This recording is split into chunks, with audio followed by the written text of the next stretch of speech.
அனைவருக்கும் வணக்கம். குடும்ப அட்டைதாரர்கள் பயன்பெறும் வகையில் ரேஷன் அட்டை வைத்திருக்கும் அனைவரும் கவனத்தில் கொள்ளக்கூடிய மிக மிக முக்கியமான மகிழ்ச்சியான அறிவிப்பை தமிழக அரசு வெளியிட்டுள்ளது. இதை பற்றி விரிவாக தெரிஞ்சுக்கணும்னா இந்த வீடியோவை கடைசி வரைக்கும் ஸ்கிப் பண்ணாமல் முழுமையாக பாருங்கள்.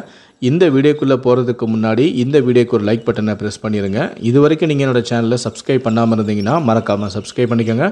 கூடவே அந்த பெல் சிம்லையும் மறக்காமல் கிளிக் பண்ணிக்கோங்க. சரி, வாங்க இப்போ நம்ம வீடியோக்குள்ளே போகலாம். மகளிர் உரிமை தொகை திட்டம் விரிவாக்கம் செய்யப்பட்டு உள்ளது.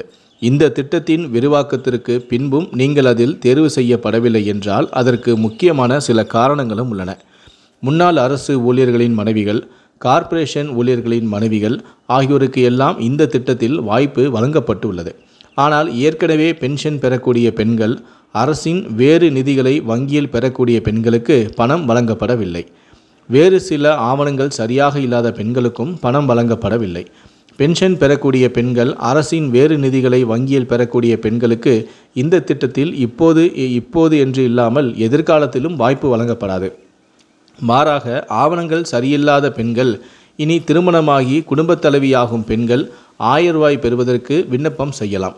இப்போது செய்ய முடியாது என்றாலும் அடுத்த 4-5 மாதங்களுக்கு பின்பு இந்த திட்டத்தை விரிவாக்கம் செய்வது தொடர்பான அறிவிப்பு வெளியாகலாம் என்கிறார்கள்.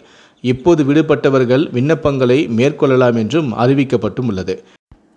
கடந்த சில நாட்களுக்கு முன்புதான் கலைஞர் மகளிர் உரிமை தொகை திட்டத்தில் மேல்முறையீடு செய்த 1,48,000 பயனாளிகளுக்கு வங்கி கணக்கில் 1000 ரூபாய் வரவு வைக்கப்பட்டது.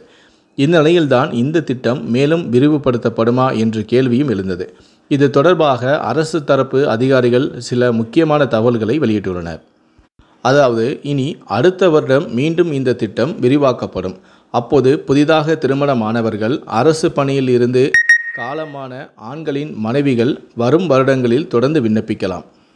மேலும் ஒவ்வொரு வருடமும் புதிய பயனாளிகள் கண்டிப்பாக இணைக்கப்படுவார்கள் என்று அரசு தரப்பு அதிகாரிகள் நம்மிடம் தெரிவித்துள்ளனர்.